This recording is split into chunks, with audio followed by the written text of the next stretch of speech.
Good morning. So, after discussing about the security analysis or in general what we can talk how we can take the decision in the financial market or from individual investor point of view when we should buy and when we should sell. Then we can talk about the combination of the different assets or whenever we take the investment position in the different market, whether we should invest in one individual asset or we should concentrate more on the combination of the different financial assets. So, that is the question always comes to our mind. So, if we want to invest in a different combination of the different financial assets, then why we will take that position in the market and why the combination is required and why this concept of the combination of the different assets and general what we call it the portfolio of the different financial assets are required. So, that is the question always comes to the mind of the individual investors. So, in this context uh,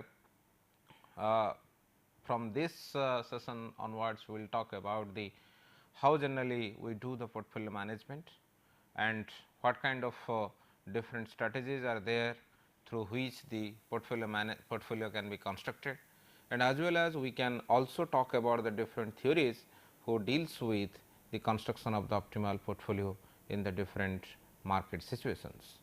So, today we will be talking about the introduction to portfolio management. So, here whenever we start with the introduction to portfolio management, some of the assumptions always we keep in the mind that whenever we deal with the market, always the individual investor wants to maximize the return for a given level of the risk, or in other words sometimes also we can see some of the investors can take also unlimited amount of the risk to maximize the return, but that kind of situation is very rare. Sometimes also what we can see that with a given amount of the return they want to minimize the risk, or for example, if you want the 15% or 20% return. So, to get this 20% return, so what is the risk actually maximum risk I can take. So, that actually the investor from the beginning can also fix. So, that is why this is the basic background or basic assumption always we should take whenever we do the portfolio construction. The next thing is always we already in the beginning what I said that the portfolio exactly includes all of your assets and the liabilities, because whenever we make the portfolio, basically whenever we see that the investors or any of the financial institution make their portfolio, they look into the liability side and as well as asset side. Why we look into the liability side? It is basically portfolio is nothing but a optimization concept. So, if you talk about the optimization concept, what generally we can see, there are certain limitations, there are certain constants whatever we have, and always the investor wants to minimize that constant to maximize the return. So, the constants can be any form, the constant can be in terms of the risk, the constant can be in terms of the financial position of the investor, or the constants also sometimes related to the market. So, taking into account all the constants, always the investor wants to maximize the return. That is why always we can say the portfolio analysis or the portfolio management process will always involves with both assets and liabilities of the assets of this particular investor. Then already what we said that the relationship between the returns per assets and the portfolio in the portfolio is quite important, because already we see that the most basic objective of the investor is to maximize the return. So, sometimes another question arises, for example, we have different financial assets, let we have stocks, we have bonds, we have some of the fixed deposits, or we have let we can say any of the bank savings, or we have any kind of the time deposits in the banks and as well as post office. Also we have the mutual fund investments, and as well as also we can see there are other financial instruments which are available in the market. So, whenever we make the portfolio, for example, we say that if we get 10% return from one asset and 20% return from another asset and 5% return from another asset, then can we say that the return what we can get or the combination what we can make from these different assets, the combination is really only the aggregation of those assets, or is there any kind of process, or is there any kind of method through which the aggregation can take place. The aggregation can take place only whenever we can form or we can hypothesize the different assets to a particular firm. So, but the thing is, whenever we see that different assets have different characteristics, different assets have different kind of properties, some assets are more liquid, some assets are less liquid, some assets are easily available, some assets are not available easily. So, in this context what we can see, or some of the assets are marketable, some of the assets are non marketable. So, looking into this perspective, it is very difficult to combine those assets to make the portfolio. The another objective also you can see, even if you concentrate one single asset, for example, somebody wanted to invest in only stocks. So, if there are 10,000 or 20,000 stocks are available in the market, so how many stocks he should take, or why this much stocks? And second question is, whenever they take the stock of let 20 or stock of let 30, then why this 30 stocks? And whenever I have 100 rupees or somebody has 100 rupees, then how that 100 rupees will be allocated within the 30 stocks? Whether this allocation will be on the basis of the risk involved in that particular asset, or it is on the basis of maybe the simply weightage or the equal weightage to all the 30 assets. So, these are the different questions comes to the mind of the investor. So, whenever we deal with all those fundamental or practical questions related to this portfolio, whenever we construct the portfolio in the market, all the relationships and all these characteristics basically talks about the management of the portfolio. So, here if you observe this fourth point, that a good portfolio is not simply a collection of individually good investments. So, why it is not only the collection of individually good investments? Because just now what we discussed about the different type of characteristics, different kind of objectives, different kind of properties of the different financial assets, then the combination, making this combination is quite difficult. So, how to make this combination? This is basically the important step of the portfolio management. So, that actually we will see further that how this combination takes place and what are those different theories basically talks about the different combination in the financial asset, or to make this financial portfolio in the market. So, then you observe that in the whenever we talk about the risk return of the different type of asset, because that actually we are using very frequently.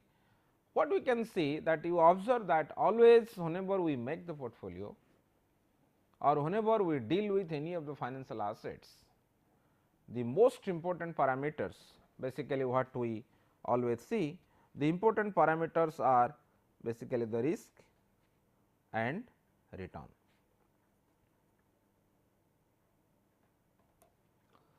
So, basically this risk is involved with the individual asset, return also always we calculate from an individual asset. So, if you observe that the risk what you are calculating from the individual asset, and if we have 20 assets, if we have 20 assets and we have to calculate this 20 assets risk and 20 assets return over the period of time to make our portfolio. But here what we have seen, that how this risk is calculated, how the return is calculated for the individual asset, and how the risk and return is calculated for the portfolio which is consisting these 20 assets. So, this is the objective from the beginning we want to see. So, that is why what we have seen, that for an individual asset, sum of the potential returns multiplied with the corresponding probability of returns, that actually give you the expected return of this particular asset. But for the portfolio of the assets, it is basically the weighted average of the expected returns of rates of return for the individual investments in the portfolio. What do you mean by the expected return? The question arises, what do you mean by the expected return? Why this expected word is coming into the picture? Because once we take the position in the market, whenever we take the position in the market, we do not know how much return we are going to actually get from that particular individual investment. Let you start investment with a stock X. If you start the investment with the stock X, so in this case what we have seen, there is a probability, there is let 50% probability the stock X can give you 20% return. There is a 50% probability the stock X can give you 20% return. There is another 40% probability the stock X can give you 15% return, or there is 5% probability stock X can give 10% return, and there is also another 5% probability stock X can give you 5% return. So, this probabilistic function depends on the other external factors. The other external factors in the sense what I refer may be the market condition, macroeconomic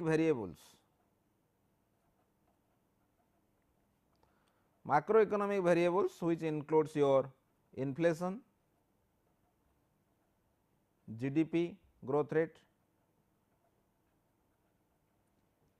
It may also include the political factors, stability, political stability, or we can say the stability of the government or the international relation, etc.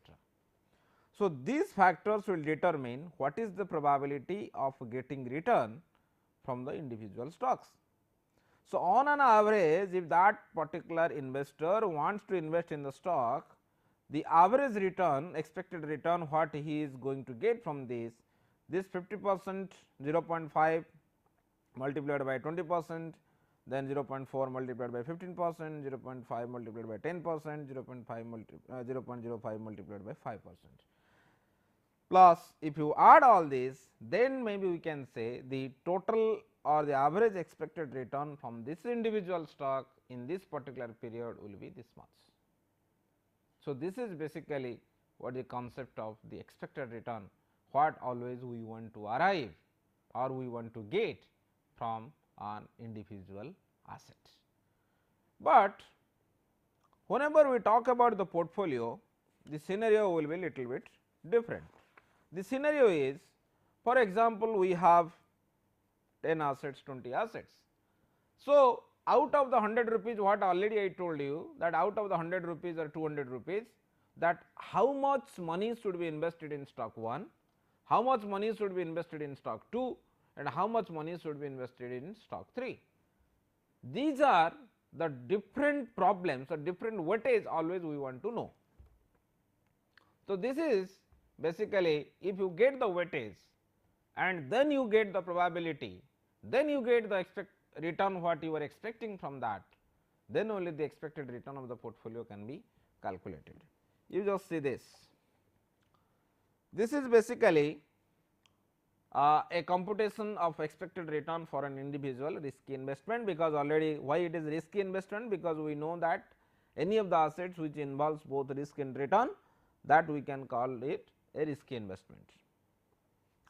Because of the different situation what we have seen, because of the different situation, the probability there is a 25% probability that the possible expected return will be 8%, and there is a 25% probability the return may be 10%. So, there is a 25% probability that return may be 12%, and there is 25% probability the return may be 14%. So, whenever we take this possible rate of return what we are going to expect or what we can get it from this particular investment. So, if you get this multiplication of possible rate of return with this probability, then the expected return in each case can be calculated, then finally your expected return from this particular risky investment will be 11%. So, this is basically the calculation of the individual return of one risky investment. But again you see this is basically the portfolio. What is the portfolio? If you talk about this different type of portfolio, so here we have the portfolio of the risky assets.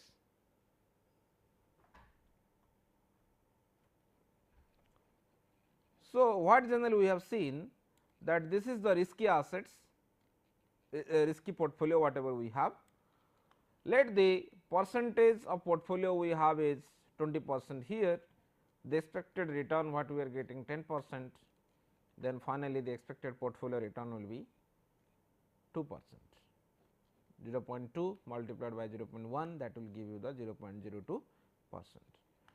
But if you see this percentage of portfolio weightage will be 30%, then expected security return will be 11%, then the portfolio will be 3.3%. So, finally, what we have arrived that 11.5%.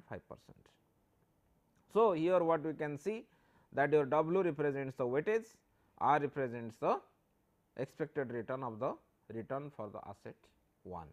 So, this is the expected return from one asset, this is the expected return from another asset, this is the expected return from another asset, this is the expected return from the another asset. So, this return may be calculated from the different probabilistic function. Then once you have this, there is a probability of 10% return to get from this investment or individual investment, there is 11%, there is a expected return may be 11%, there is a probability that we can get from another investment. Then finally, if for example, this weightage should be equal to 100. So, let 20% we are investing in stock 1, 30% we are investing in stock 2, again this 30% we are investing in stock 3 and 20% we are investing in stock 4. In this context, what we can see that if you your weightage multiply by your expected security return, that will give you the expected portfolio return from this particular individual asset. And finally, if you take the combination of all, let this particular security this particular portfolio has 4 assets, and finally, what we have arrived that the expected return from the portfolio will be 11.5%.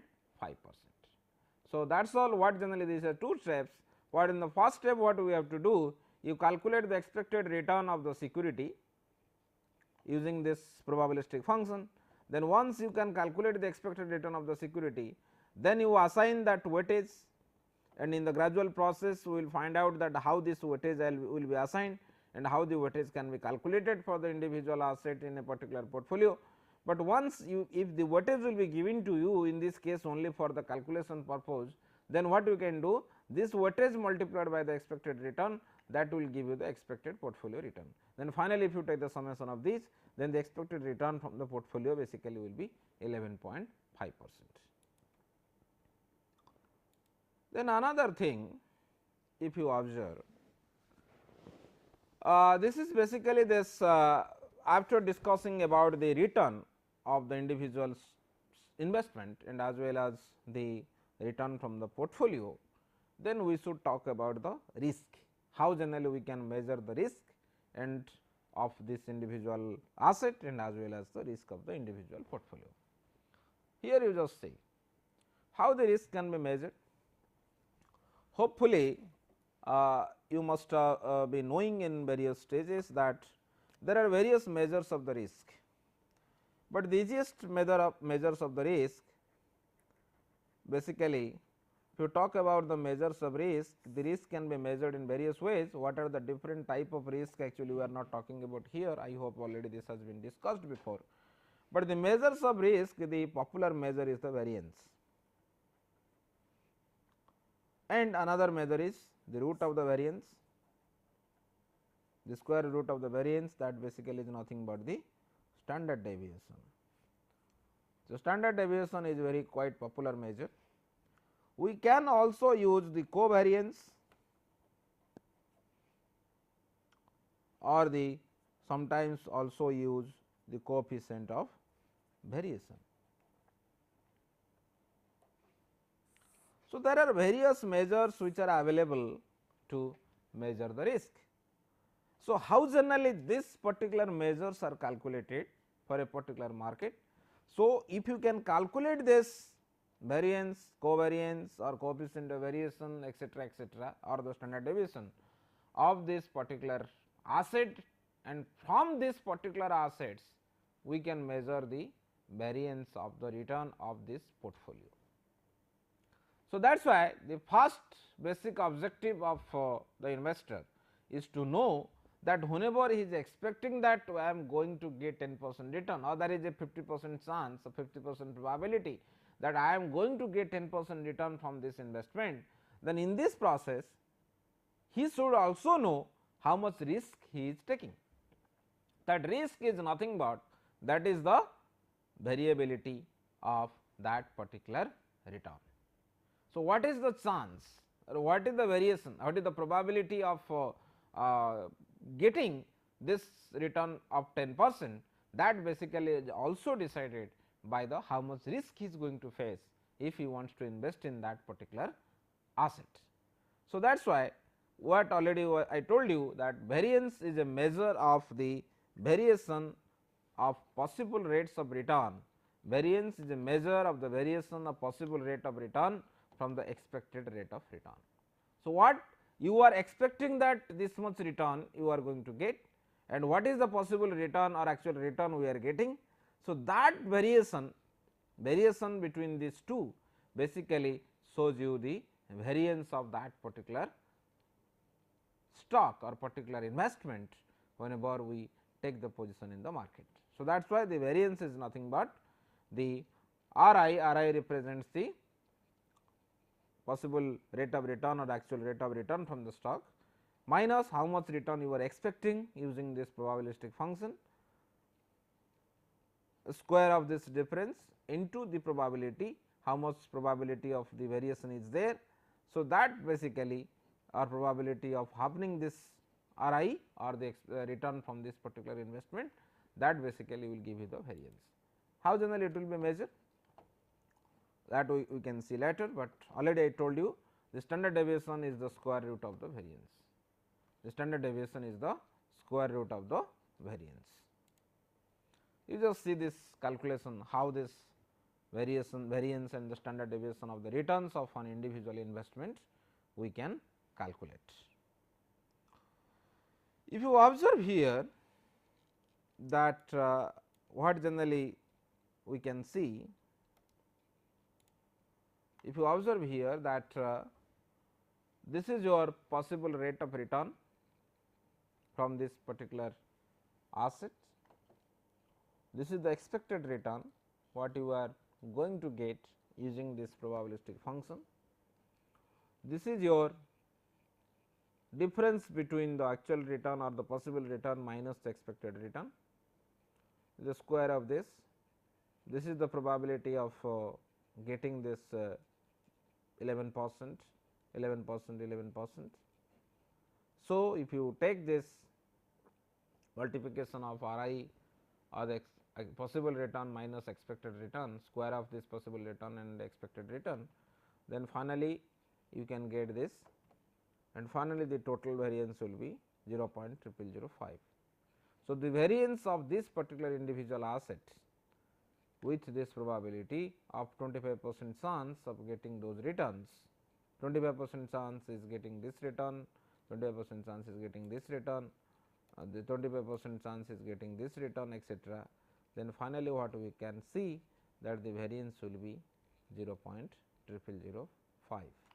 Then obviously, the standard deviation will be the square of this, it will be 0.2236. So, this is basically the variance or the standard deviation calculation of an individual investment. Then later one, if you see this another concept, already I told you that covariance of the individual returns.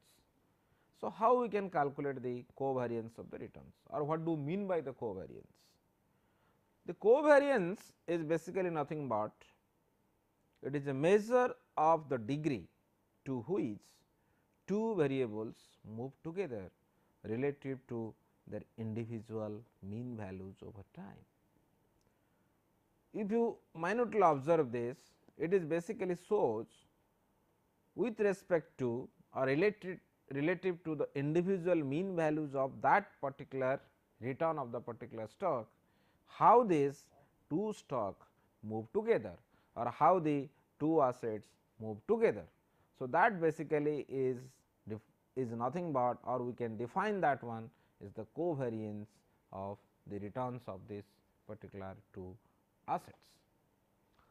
So, if you denote it in this way for two assets I and j, the covariance of rate of return is defined as the expected possible return minus expected return into expected return from one asset minus the expected return of the same asset into the expected return into the actual return of another asset minus the expected return of the another asset. If you take this expected function between these two, then finally, you can arrive the covariance of the returns. So, in our finance literature or particularly the portfolio management literature, we extensively use this concept of covariance and the correlation coefficient, which is widely used in various cases, and there is a relationship between this covariance and correlation. What covariance says? Covariance says how the two assets return move together with respect to their mean values. But what the correlation says? The correlation says what is the relationship between these two assets, whether the two assets are related or not. If the two assets are related, then why they are related and how they are related. How they are related in the sense whether they are positively related or they are negatively related.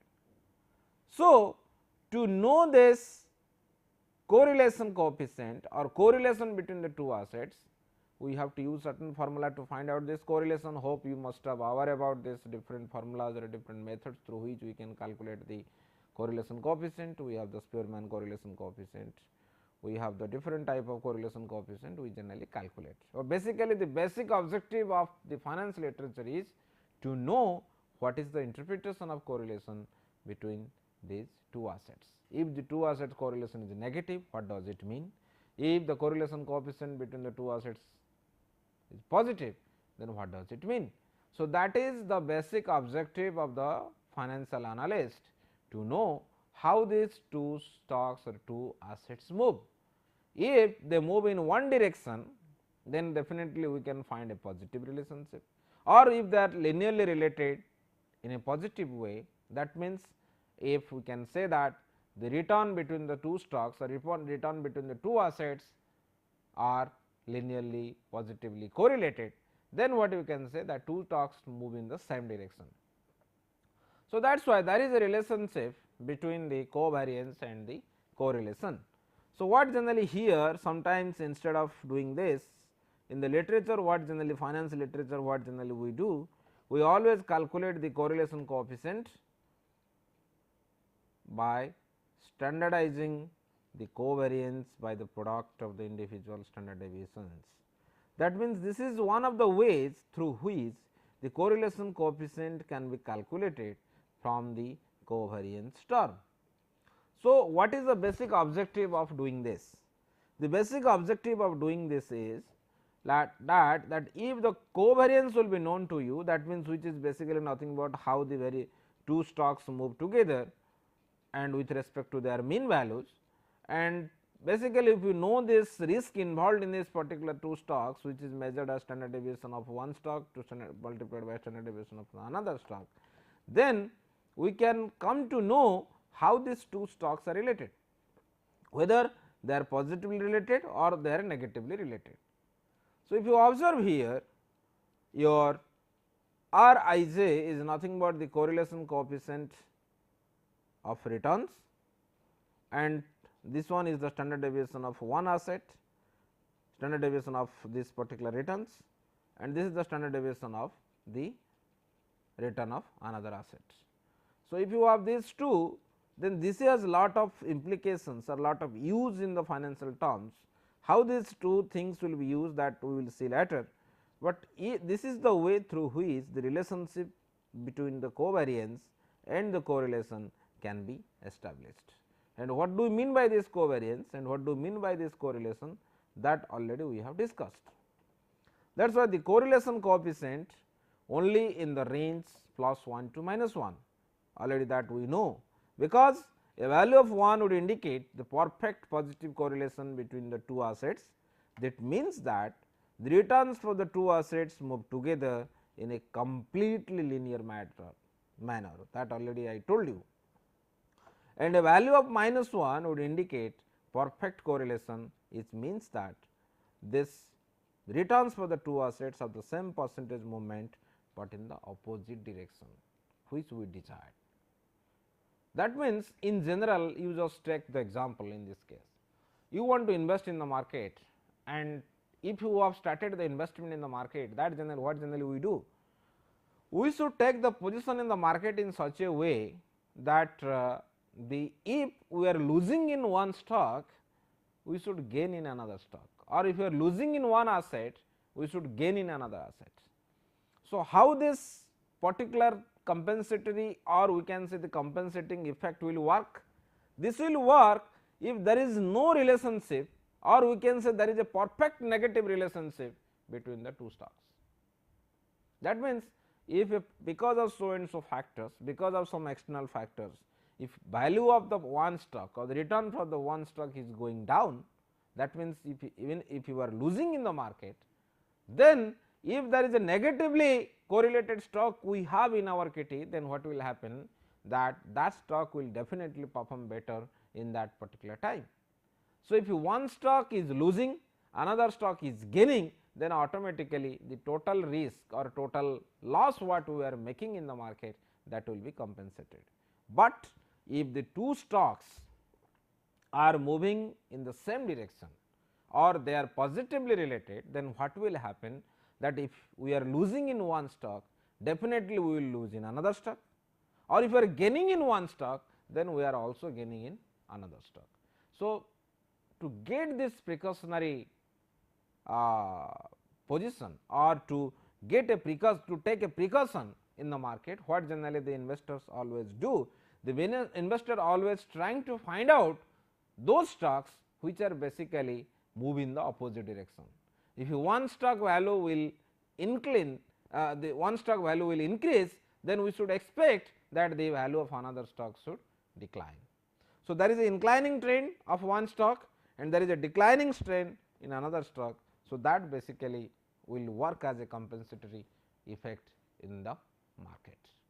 Although it is in practice is difficult to find out the stocks or find out the different type of assets which are perfectly negatively correlated, but still as far as possible the investors always try to find out those stocks which are negatively correlated, or at least the correlation between those two stocks is very less.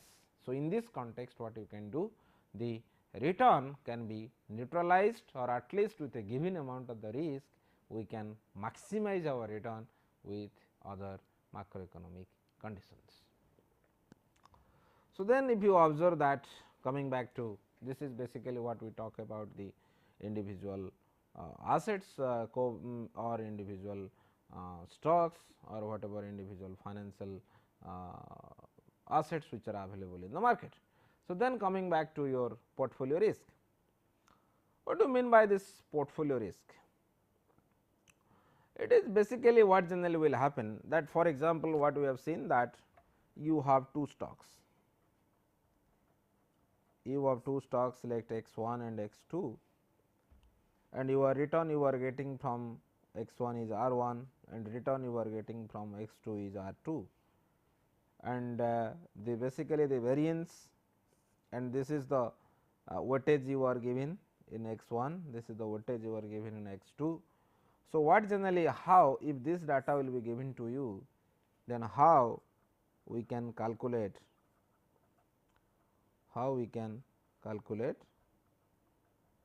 the risk of the portfolio. of these two assets, or basically how generally we can calculate the variance of this portfolio or the standard deviation of the portfolio. So, in this case what generally we do? So, how generally we measure this?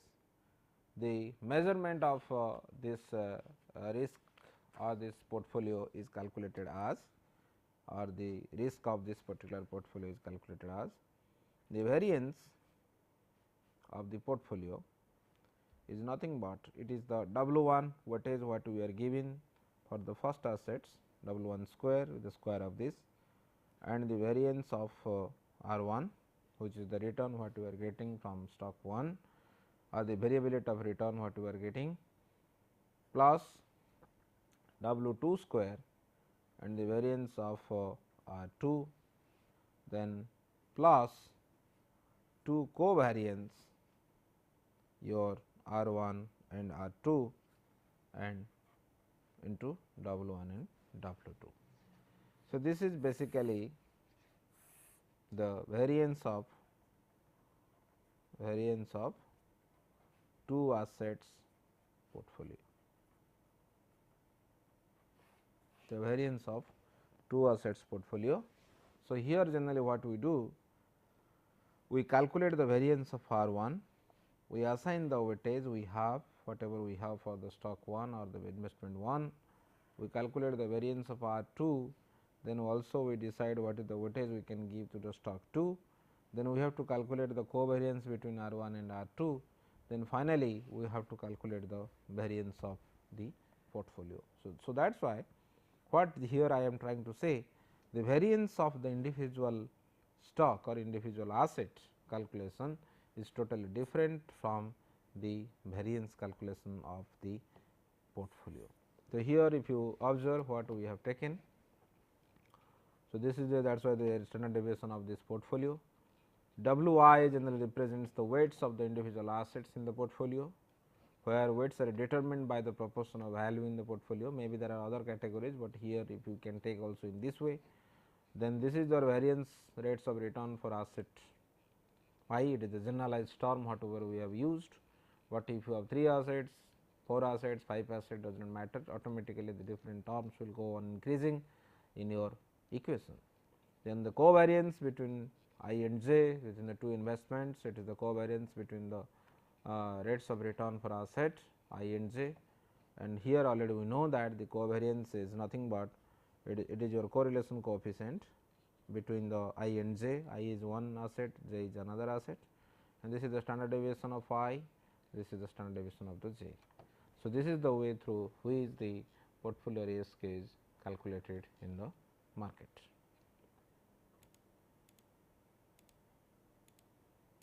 So, what we need whenever we calculate the portfolio risk, any asset of a portfolio may be described by the two characteristics.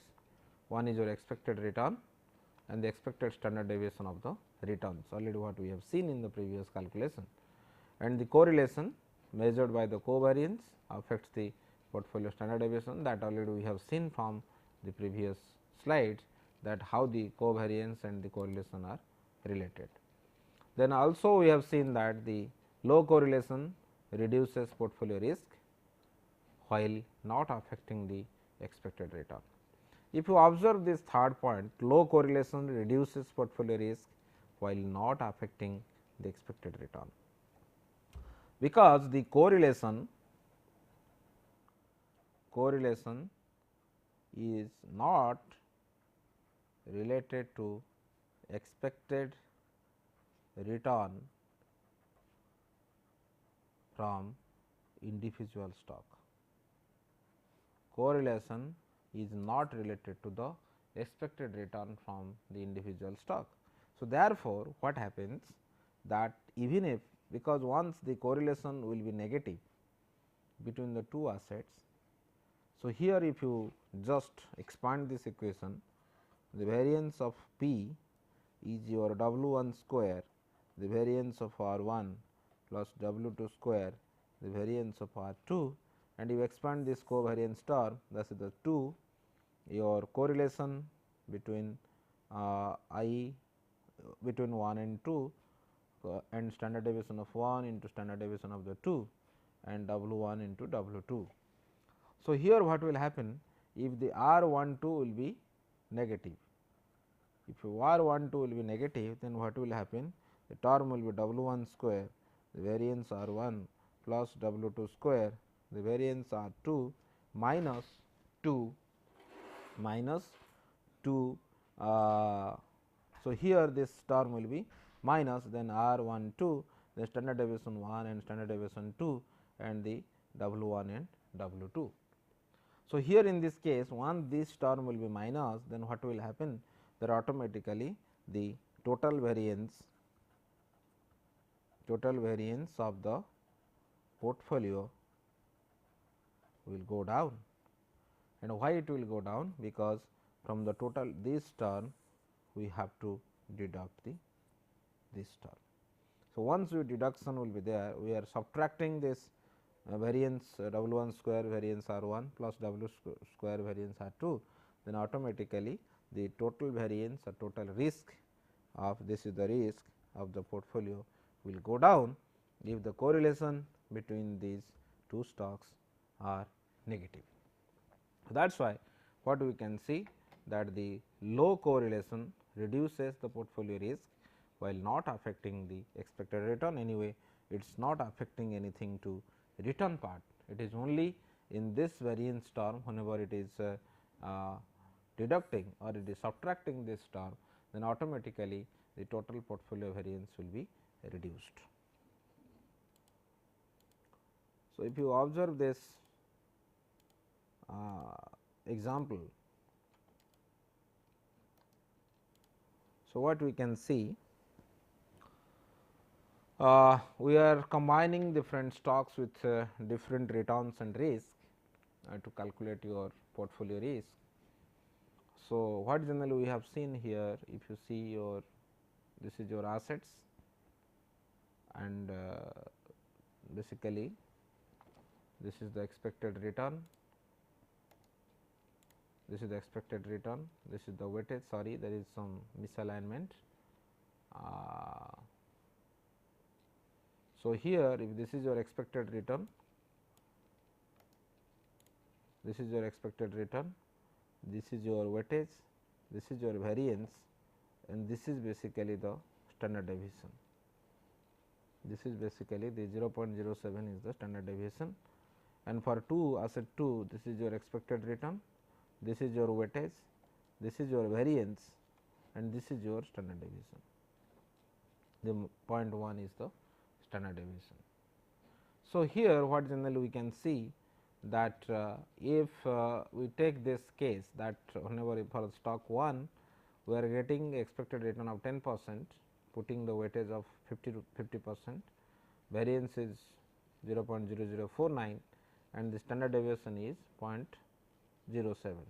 For stock 2 the expected return is 20%, W I that means the weightage will be 50%, the variance will be 0.01 and the standard deviation is 0.10.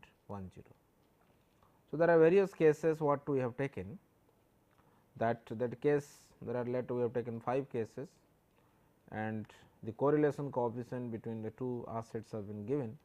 Let the coefficient of correlation is 1 between the two, that means they are highly positively correlated, and the covariance will be 0.007.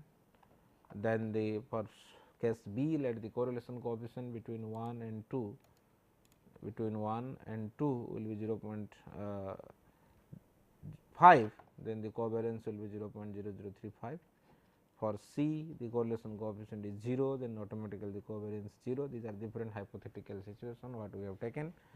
Then for D, let the correlation coefficient is minus 0.5 and the covariance will be minus 0.0035, and for case E, the correlation coefficient is minus 1, the covariance will be minus 0.007. So, then if you add this, already we have said these things or we have discussed these things, that assets may differ in expected returns of return in individual standard deviation, but the negative correlation reduces the portfolio risk, what already we have seen here, and combining two assets with the -1 correlation reduces the portfolio standard deviation to 0 only when the individual standard deviations are equal. Individual standard deviations are equal. So, that sometimes a very hypothetical situation what we can say. So, here if you observe this thing that there is a constant correlation between, there are different situations what we are talking about here. There is another situation here if you observe, we have taken the constant correlation between the two assets, but the weightage we are changing. In the previous case what we did, the weightage was constant for the two assets, that means 50% we are investing in stock 1 and 50% we are investing in stock 2, but 50% we are investing in stock 1 asset 1 and 50% in stock 2, but what we have observed here that the correlation coefficient is changing in the different situation, and once the correlation coefficient is changing, how the covariance is changing, or automatically the risk is also will be changing. So, that is why what generally we can do, we have seen this in the previous case that the weightage were same, but the correlation coefficient was changing, but here we are talking about the constant correlation between the two assets, but on the case basis we are changing their weights. So, if you are changing their weights, then what we have observed here that let your expected return from stock 1 is 10% and the expected return from stock 2 is 20% and the correlation coefficient between them let 0. If you talk about this, what generally we can see that case 1, then automatically your let your W weightage in the first case will be 0, the weightage will be second case is 100%, then the expected return will be 20% obviously. Then the risk what you can, using this formula what you can do, if you calculate the risk will be 10%, because how generally the risk is calculated, already I told you that this is basically W 1 square. W 1 square means W 1 square R 1 square plus W 2 square R 2 square plus 2 covariance R 1 R 2 W 1 W 2, and this term is expanded W 1 square R 1 square plus W 2 square R 2 square plus 2 this R 1 2, the correlation coefficient between 1 and 2, standard deviation 1, standard deviation 2, W 1 W 2. If you put those values there, the W 1 is 0, the R 1 is your variance of R 1, this is the variance, and the variance of R 1 is already given 0. How much it is the. So, if you finally calculate this, you put these values in the previous cases, then in this way if you get the standard deviation of this series, then you will calculate the value will be 0.10 in the first case, and gradually whenever the weightage are changing, that means 20% to asset 1, 80% to asset 2, we are changing the expected return from the stock will be 18% and the risk you are facing is 8.12%. Like that, if you change the 40%, 60%, then your return will be, expected return will be 16 and the asset will be, the total risk will be 6.62. So, and like that, if you take in the weightage of 50-50, the return will be 6.1%, return will be 15, risk will be 6.1, and like 80-20 you will find it is 12% expected return what we are getting, and this is 5.95, and this if it is weightage is 1 and 0, then we are getting 7%.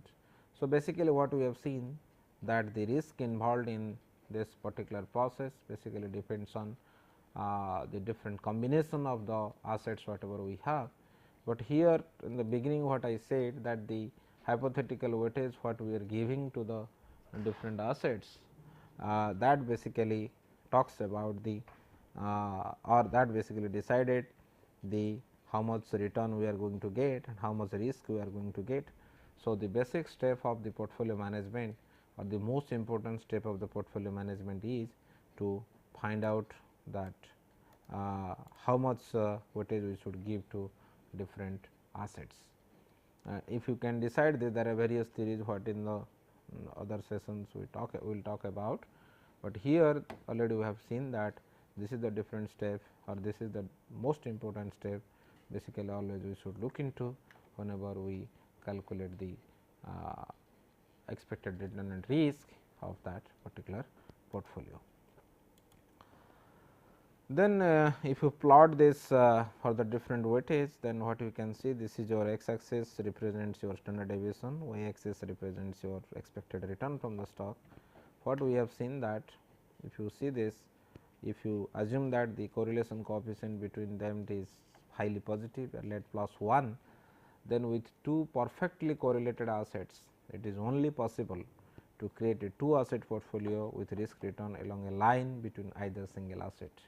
What does it mean? It means that if there is a perfect correlation between these two assets, then there is no point of having the two assets in your portfolio.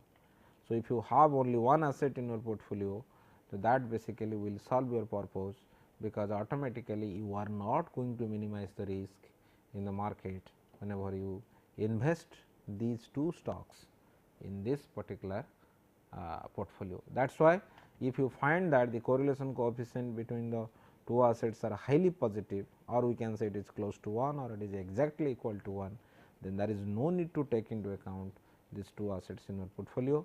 Then one asset portfolio will be enough to give you your desired return. Then here the another situation, if you see, it is the with uncorrelated assets, it is possible to create a 2 asset portfolio with lower risk than either a single asset. Because if you go on, if you have the different assets in your portfolio, what we have seen, you will find a, if you go on increasing the standard deviation of the return, this is your, let you have taken the only single asset. So, this is your risk and this is your return, but whenever you take two assets in portfolio, let these are uncorrelated, then what you have seen that you are getting more with the same amount of the risk, your return has increased. So, that is why what generally we can say that if we have the assets which are uncorrelated or the correlation coefficient between those assets are not that much high, then we can minimize your return by investing in those assets. So, that is the thing generally what we are trying to say. So, like that if you, there are different combination also you can test with that how this changing the different assets or changing the different number of assets and changing these different weightage to the different assets with the varying this correlation coefficient will increase this value of the portfolio in the various period of time. So, here actually what we can conclude that we can say that whenever we make the portfolio, it is quite important to know that how much expected return we are going to get from this portfolio and how much assets we should have in this portfolio and how this particular different assets will be decided and which assets should be included, which assets should not be included, and how this different weightage should be given to different assets to make the portfolio. These are quite important aspects we should always look into whenever we decide the portfolio on our own. So, to decide this, there are various theories which have explained this in a different framework and different models. So, those models will be discussing in the future sessions, and as well as we should know that how this weightage is decided and what are those different parameters we should look into whenever we assign the weightage, and which are the different in philosophy or we can say investment philosophy we should follow whenever we construct the portfolio into the market. And the basic thing is, if you talk about the return maximization for the investor is nothing but a utility maximization, then how this utility of the investor is maximized with a given amount of the risk, that actually we should see in the next class, starting with the theory of the optimal portfolio. Thank you.